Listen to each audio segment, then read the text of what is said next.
All right, does everybody have the procedure for Connect Math? Anybody have any questions about the procedure? It, I will also put it on Blackboard, but because I just printed everything out and got it set up today, I was making sure you had it so you can log in anytime today or however you're going to do it. Just remember, from the day that you log in, you have 14 days before you have to either go get your code from the bookstore or buy it online. I think it may be $105.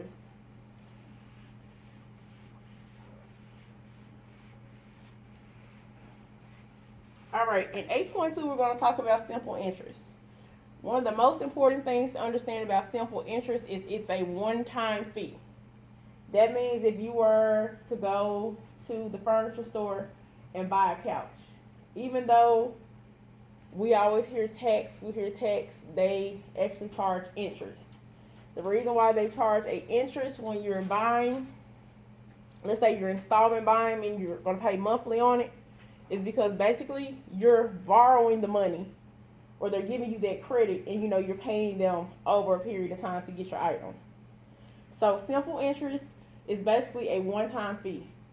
In 8.3, we're going to talk about compound interest, which is actually interest that can be doubled up, tripled up per year, just depending on how they give you your conditions. All right, in this section, we're going to compute simple interest and future value, compute principal, rate, and time, compute interest using the banker's rule, as well as compute the true rate of a discount loan. So in this section,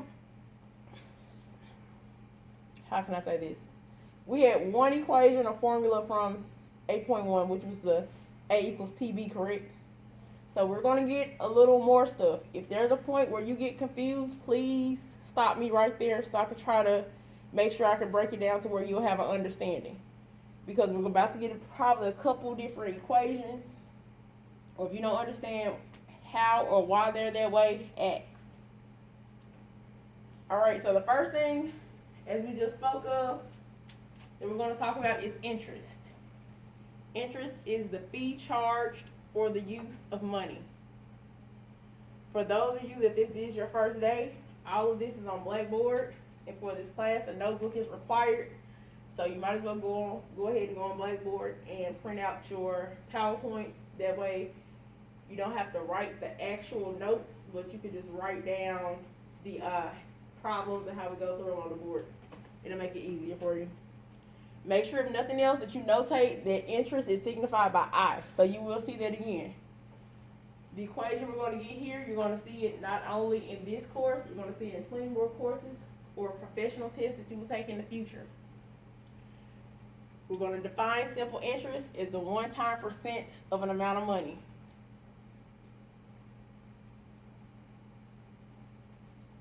A one-time percent of an amount of money.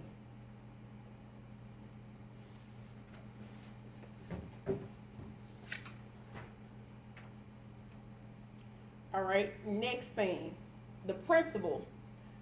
Principal is signified by a capital P. It's the amount of money borrowed or placed into a savings account. So wherever trying to calculate interest, it's usually on a loan, or it's usually the interest that you will gain when you have a savings account. I know you probably heard your parents, when you were little, like, we're going to start you a savings account so you can start gaining interest on your money. But when you're little, you're thinking you're going to get a lot of money. But if it's like 1 or 2%, just like we spoke about in the last section, with percents, if it's 2%, that's 2% on every dollar whenever they tabulate interest rates. Next, we have a rate. The rate is the percent of the principal paid for having money loaned or earned for investing money. Unless indicated otherwise, rates are given as a percent for a term of a year. So that means if they don't tell you a time, we assume it to be 1. But rate is basically going to always be the percent, like percent rate. Rate is always going to be the percent when you see it in a problem. It's signified by the small r.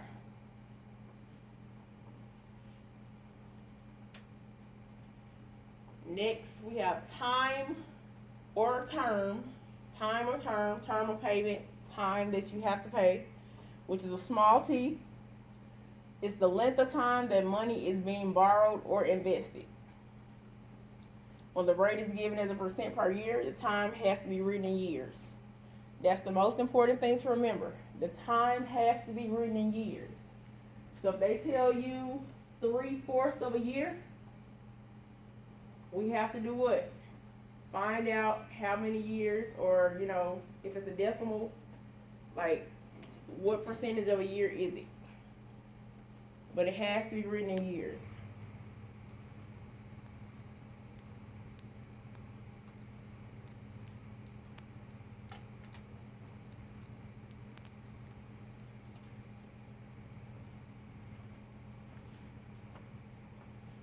And the last thing we're going to talk about is future value.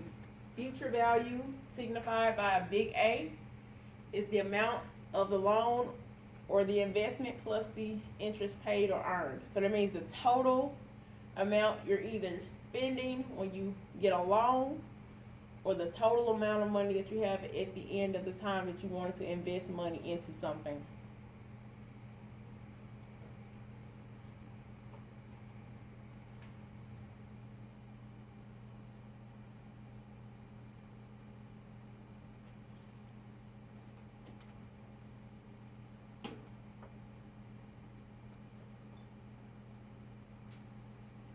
So when working with interest, we're going to have a principal, we're going to have a rate, we're going to have a time, and if we want to calculate how much money we end up spending or earning at the end, we're going to use the future value.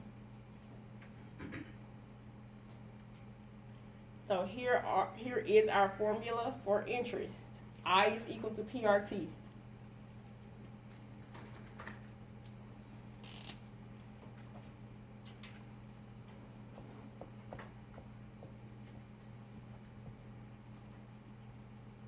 That's the principal times the rate times the time. And if we're working with the future value, trying to find out what that is, A is going to be the principal plus the interest.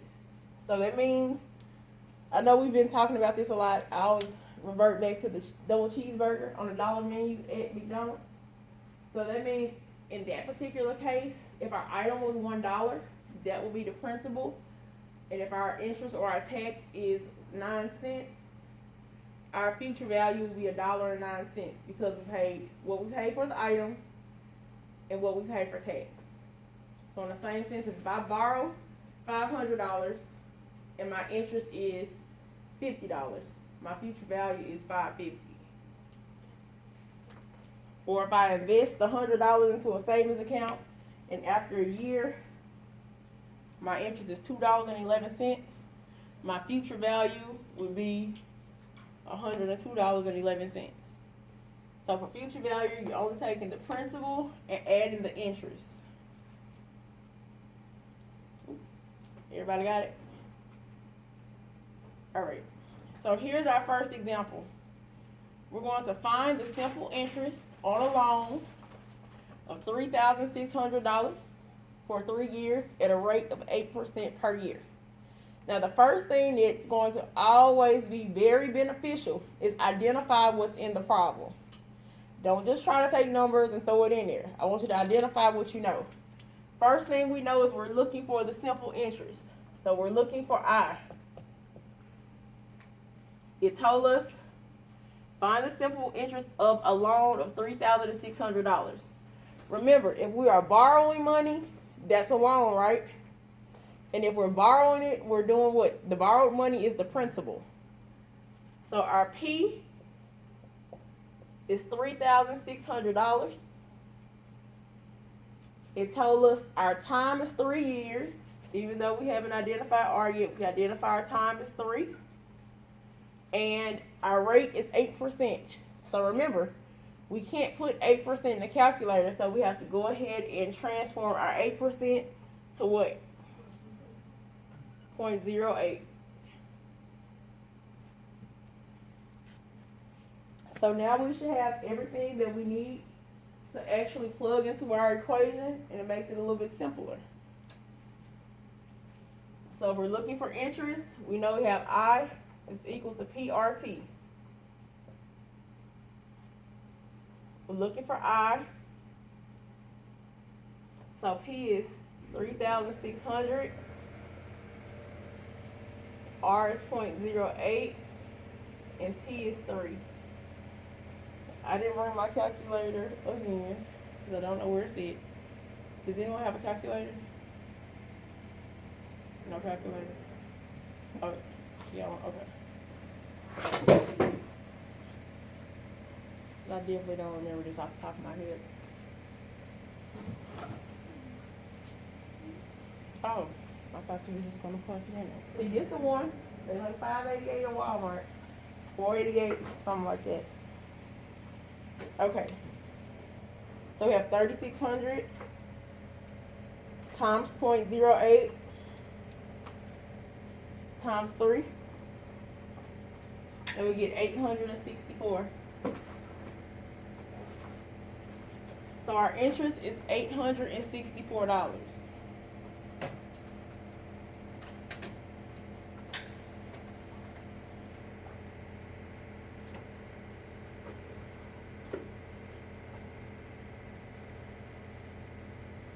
I'm gonna close this door because I don't know what that is. Well, let me find the door to close it.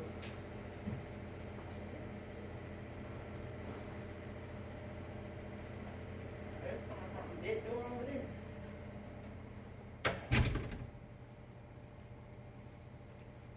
Anybody have any questions on how we identified our numbers as well as plug them in? Okay. So, our example 2 says, find the future value of the loan in example 1.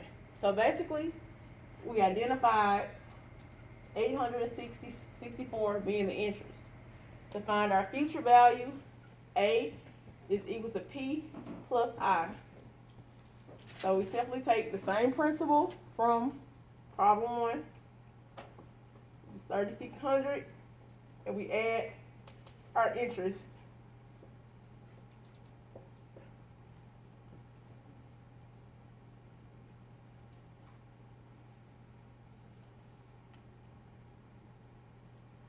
So you get 4,464.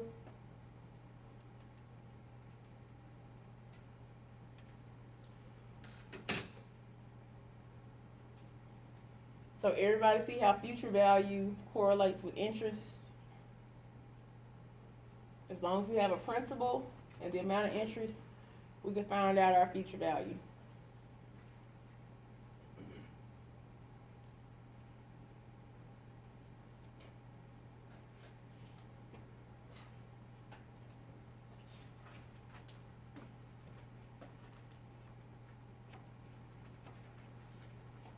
Any questions about this one? Okay. All right, so this one says, to meet payroll during a down period, United Ceramics Inc. needed to borrow $2,000 at 4% simple interest for 3 months. Find the interest. I'm gonna give you a second to use this one to try to answer that one. But the one thing I need you to remember, they told you that our time has to be in years. So that means you have to identify what the decimal for 3 months would be. Because I mean, of course, if we can't have one full year, we know that a decimal is what? A piece or a fraction of the year. So I'll give you a moment to do that while I call the roll.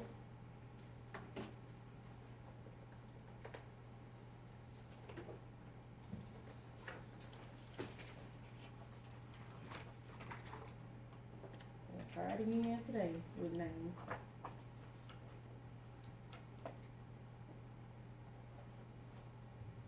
Kaylin Akbar. Shay. Nia. Mattis. Diamond. Sydney. Rodney, Ravion, Jordan Hurd, George, Here. okay. Ephraim, Special, Frederick, Dejane. I'm trying to get. You know what the hard part about getting faces is? I'm only getting eyes this go around. I gotta pay attention to y'all hair, y'all eyes. Kyle, Aurora, Caleb, Tania,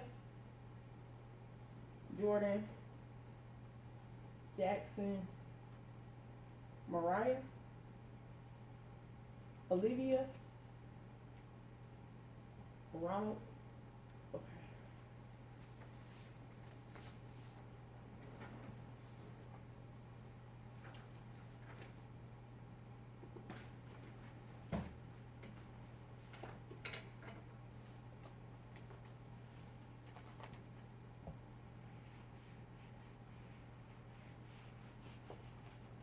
All right, so once again, we still start like we started last time. Identify what we have in the problem that we know.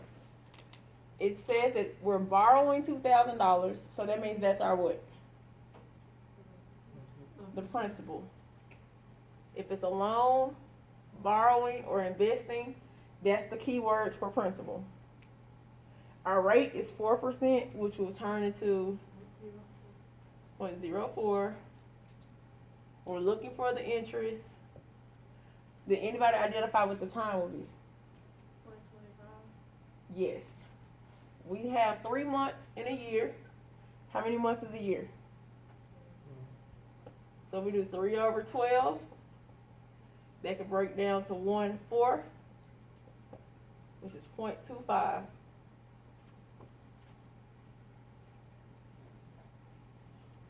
Simply put it in a fraction to make it equivalent to the year. So now we take our values that we already have to find our interest.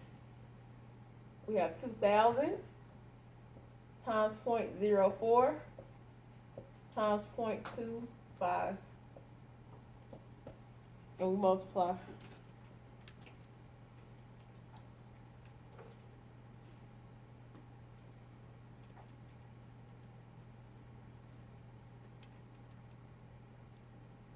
Should get 20.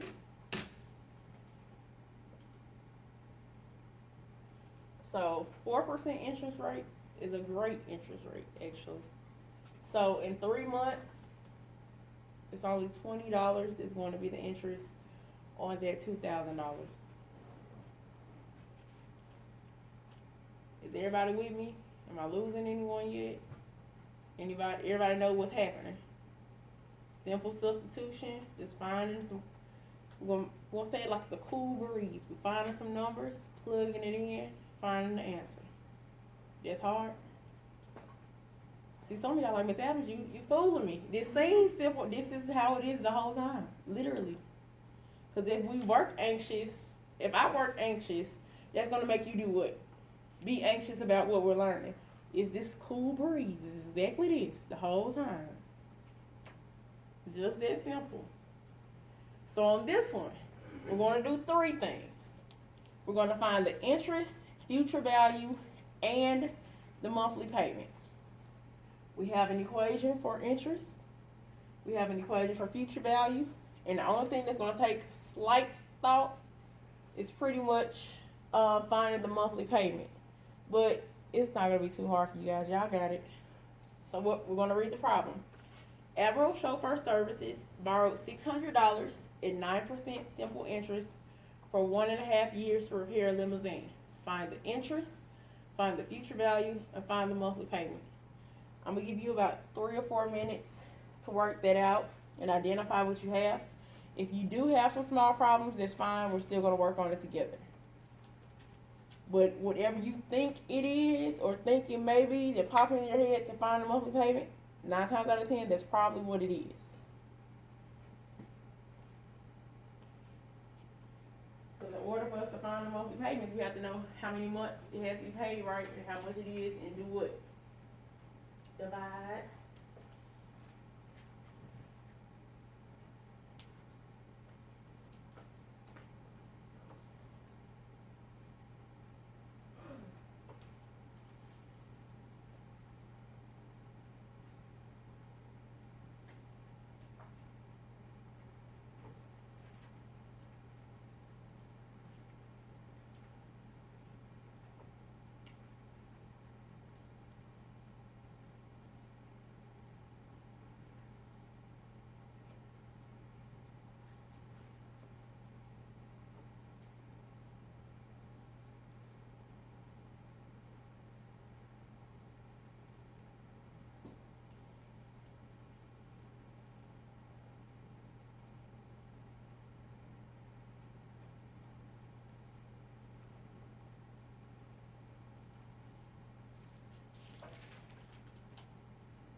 Once again, the first thing we're gonna do is identify what we have in a problem.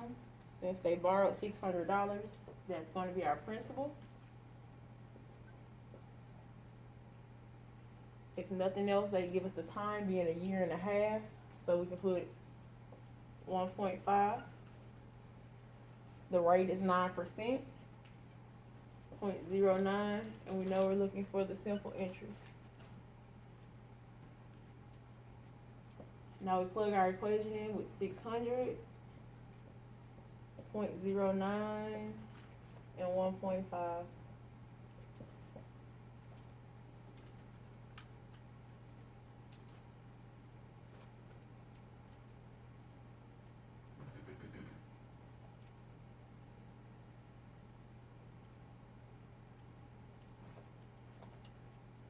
We get 81.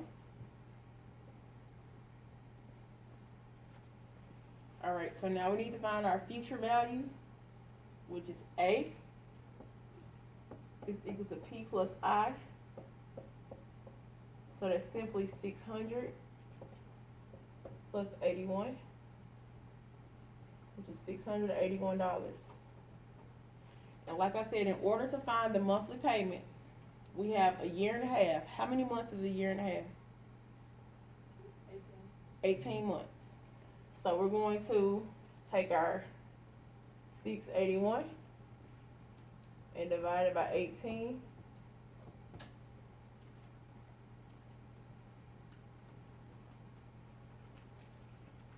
And we get $37.83 per month for 18 months.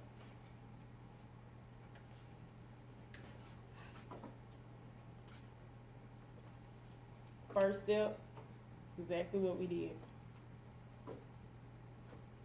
Our second step, future value, we added the principal and the interest to get 681.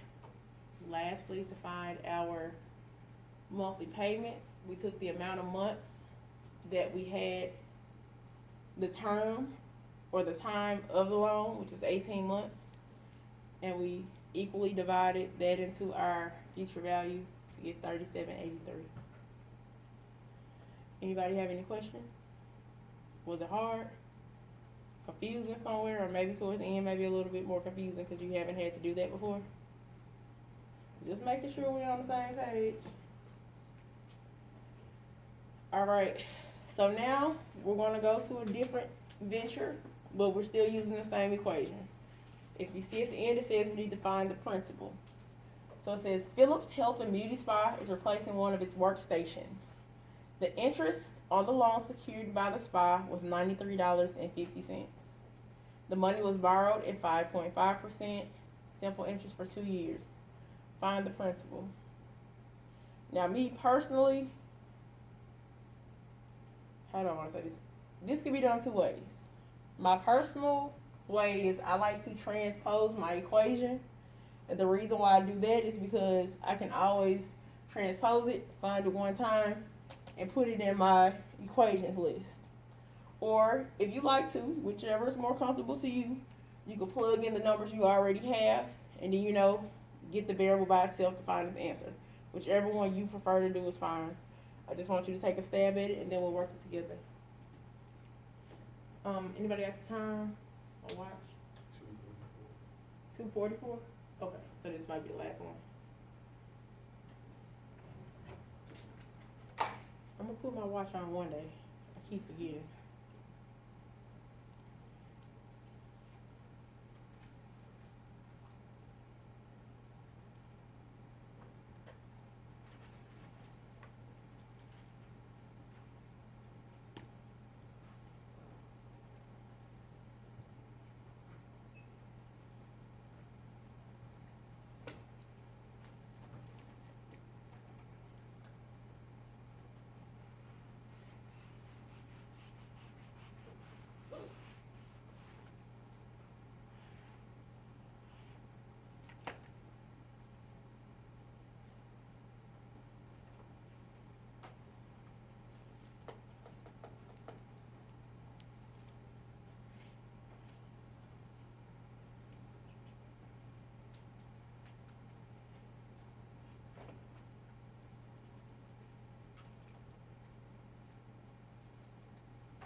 All right, so first we want to identify what we actually have in the problem.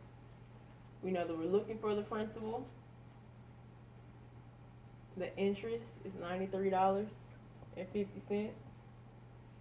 Our rate is going to be 0.055, and our time is 2 years.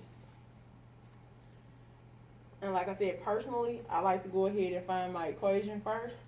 So if I need to get P alone, I just divide both sides by RT.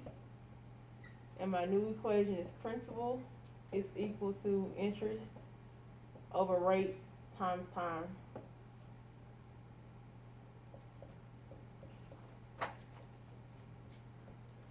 And now we can plug our numbers in. 93.50 over 0.055 times 2. Okay, this is one of those times where I told you you have any calculator really. What I would do, because I'm writing my steps down, I would go ahead and solve for my denominator first.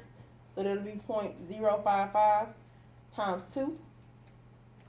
So we have 93.50 divided by 0.11. And then basically I do that to make sure that my understanding of what numbers I'm using is clear for me. So if I have 93.5 divided by 0.11, the answer is 850. So the amount borrowed was $850.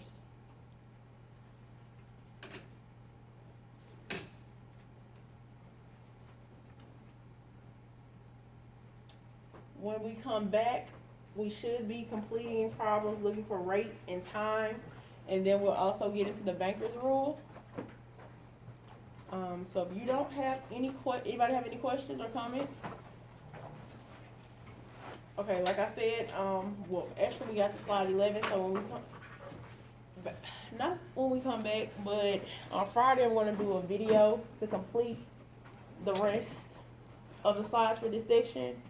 And then I also have a link up in case if you need to ask me questions. You have my number to text me. You have my email address, and then we'll try to start tutoring next week. Like I said, if you can't make it to the classroom, you will have a link that I have hooked to Zoom on my phone, and that one it kind of puts you in a waiting room because it's like one by one. So I'm letting you know ahead of time. That's how the one, if you have questions or work versus everybody in one huddle. But we'll have 2 separate links for 2 separate types of deals.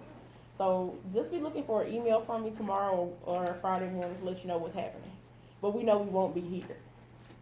Y'all have a good weekend. Ma'am, I need to get you, Diamond, I need to get you thank you. What's this?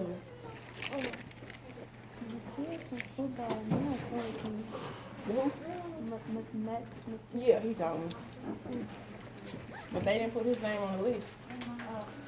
I don't know. So, but he did tell me. Thank you. Diamond. Phillips. Make sure you do the right one. Thank you. No problem, thank you. Y'all be safe.